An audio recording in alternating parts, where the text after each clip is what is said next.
কেবিনেটে 2 লাখ চৰকাৰী চাকৰি আমি কি ধৰণে কেনেকৈ দিব পাৰিম এই বিষয়ে সিদ্ধান্ত ল'বৰ কাৰণে মুখ্য সচিবৰ অধীনত এটা টাস্ক ফোৰ্স গঠন কৰি দিছে আৰু 3 মাহৰ ভিতৰত এই টাস্ক ফোৰ্সে ৰিপৰ্ট দিব যে কেনেকৈ অহা 5 বছৰত আমি 2 লাখ চৰকাৰী চাকৰি দিব পাৰিম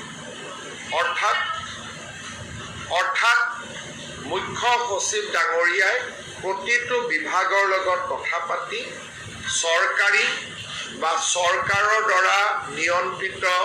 বিভিন্ন কৰ্পোৰেশ্যন আমাৰ বিশ্ববিদ্যালয়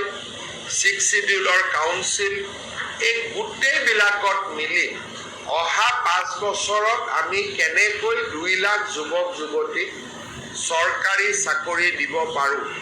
তাৰ বিষয়ে প্ৰতিবেদন এখন দিবৰ কাৰণে মুখ্য সচিব ডাঙৰীয়াৰ অধীনত এটা টাস্ক ফোৰ্স গঠন কৰি দিছে যাতে আমি আমাৰ যেটো অসমৰ যুৱক যুৱতীক সকলোকে যি প্ৰতিশ্ৰুতি আছিল তাক যাতে আমি ৰাখিব পাৰোঁ বা তাক যাতে আমি পালন কৰিব পাৰোঁ